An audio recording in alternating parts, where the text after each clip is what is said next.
Hello students, today we start our topic Fourier transform.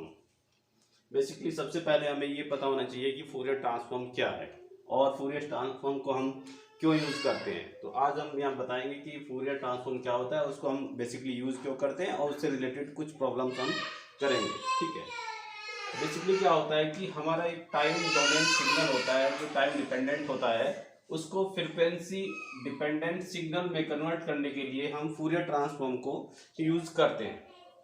जैसे ये x T हमने दिखाया है, X T is a time dependent signal, then by the use of Fourier transform we convert this signal into frequency dependent signal. ठीक है, इसके बहुत सारे यूज हम दे सकते हैं, काफ़ी यूज है इसके। जैसे बैंड विड्थ हम कम्युनिकेशन में यूज करते हैं, कंप्यूटर साइंस में काफ़ी अच्छा यूज है इसका। बैंड विड्थ के लिए भी हम फूरियर ट्रांसफॉर्म को यूज करते हैं बेसिकली। लेकिन यहाँ पर हम मैथमेटिकल इसका यूज देखेंगे। तो मैथमेटिकल यूज क्या है फूरियर ट्रांसफॉर्म का, हमारा जो पार्शियल डिफरेंशियल इक्वेशन होती है उनको सॉल्व करने के लिए हम यूज करते हैं फूरियर ट्रांसफॉर्म। ठीक है, बेसिकली हमने तीन तरह की ट्रांसफॉर्मेशन पढ़ी है या जानते हैं हम। तीन तरह की ट्रांसफॉर्मेशन होती है। First is Fourier series, second is Fourier transform and third is Laplace transform. ये तीन तरह की ट्रांसफॉर्मेशन होती है, अलग अलग कंडीशंस में इनको यूज किया जाता है। जैसे फूरियर सीरीज हमने ऑलरेडी ये पढ़ा हुआ है आप लोगों ने, इसको हम यूज करते हैं पीरियोडिक फंक्शन के लिए। जब हमारे पास कोई भी पीरियोडिक फंक्शन गिवन होता है तो उसके लिए हम फूरियर सीरीज को यूज करते हैं। सेकंड, अगर हमारे पास पीरियोडिक फंक्शन है और नॉन पीरियोडिक फंक्शन है, दोनों तरह के फंक्शन पर यूज कर सकते हैं हम फूरियर ट्रांसफॉर्म को। फूरियर ट्रांसफॉर्म की हेल्प से हम उन फंक्शंस को सॉल्व कर सकते हैं जो पीरियोडिक फंक्शन हो या नॉन पीरियोडिक, दोनों तरह के फंक्शंस हम सॉल्व कर सकते हैं। और जो मोस्टली यूज होने वाली ट्रांसफॉर्म है दिस इज लाप्लास ट्रांसफॉर्म, ये ऑलरेडी आप लोगों ने पढ़ा हुआ है। इसको हम यूज करते हैं पीरियोडिक नॉन पीरियोडिक सब फंक्शंस पर यूज कर सकते हैं, और पीस वाइज कंटिन्यूअस जो फंक्शंस होते हैं उनके लिए यूज करते हैं लाप्लास ट्रांसफॉर्म। सबसे वाइडली जो यूज होता है दिस इज लाप्लास ट्रांसफॉर्म। लेकिन आज का हमारा टॉपिक है फूरियर ट्रांसफॉर्म। तो फूरियर ट्रांसफॉर्म के बारे में आज हम शुरू करेंगे। Fourier transform is a part of integral transform. Fourier transform is a part of integral transform. Integral transform क्या होता है? The integral transform F S of fx with kernel kx k sx, this is a function, linear function, and k is a operator, is defined as I of fx equal to fs integral a to b fx k s x dx. This is the definition of integral transform. ठीक है students, now our next we define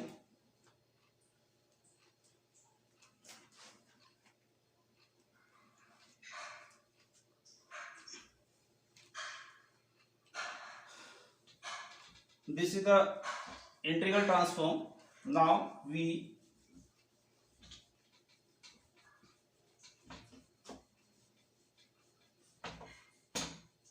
give some examples of integral transform.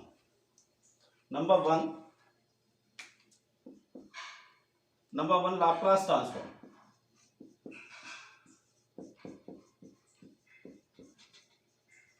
Number one Laplace transform. Laplace transform with kernel k sx equal to e power minus sx। k sx की value जो हमें e power minus sx की form में given है, तो उस form में हमारा जो लाप्लास ट्रांसफॉर्म होगा fx फंक्शन पर, this is equal to fs equal to 0 to infinity fx e power minus sx और dx। Now number two, Fourier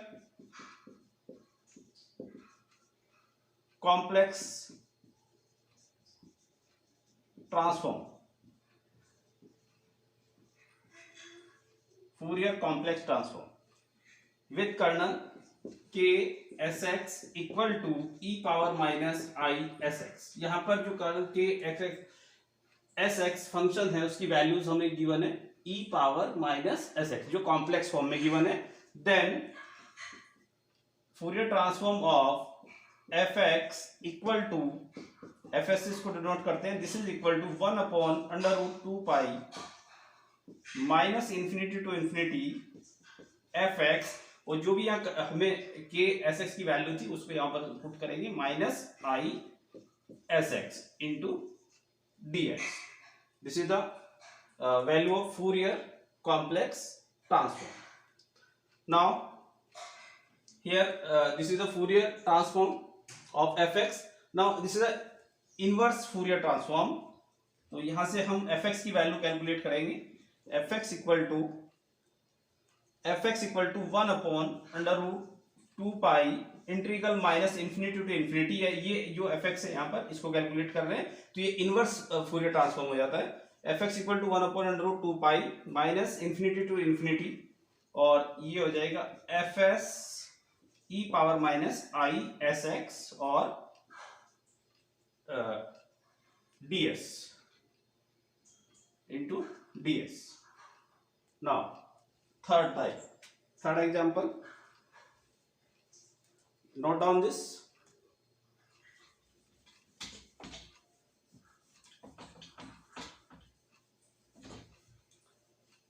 Now third is Fourier sine transform with kernel k sx equal to sine sx. Third is Fourier sine, basically यही इसमें use होगा इस topic में. Fourier sine transform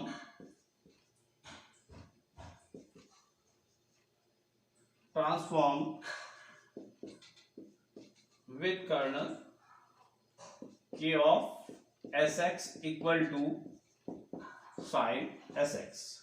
तो यहाँ पर जो k sx फंक्शन है हमारा, उसकी वैल्यू sin sx हम यूज करेंगे. Therefore f of s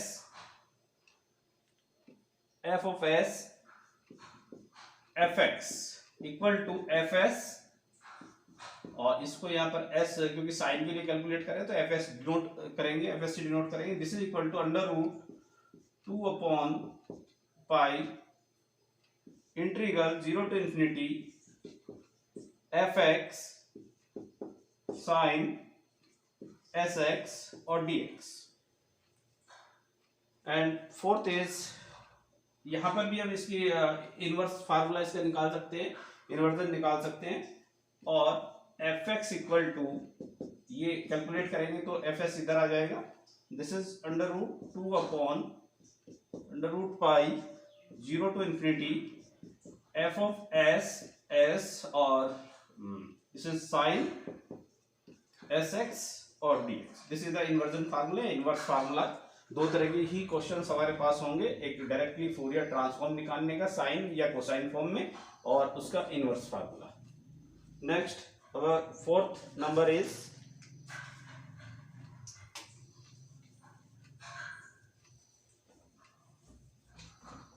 fourth formula जो यहाँ पर यूज होगा मोस्टली, तीन तरह के फार्मूले हो गए हमारे यहाँ पर. Fourier transform,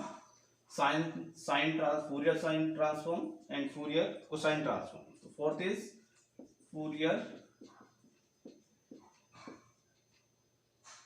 Fourier cosine transform. Fourier cosine transform with kernel k sx equal to cos sx. Here we denote this fc of fx equal to fsc equal to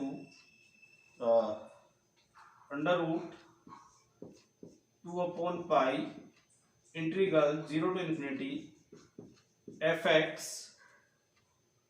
cos sx dx. और इसका जो inversion formula हो जाएगा fx equal to √2 pi integral 0 to infinity f of s c and cos sx dx. These are the four formulas we use in this chapter. Now some other formulae we use in this chapter most important formulae. Number one, formulae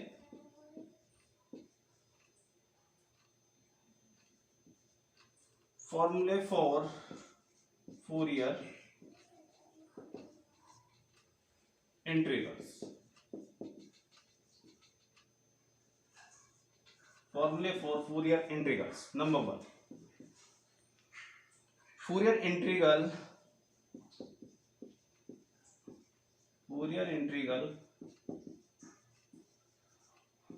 for fx is fx equal to 1 upon pi integral 0 to infinity integral minus infinity to infinity ft cos u t minus x and du dt. Now second formula, Fourier sine integral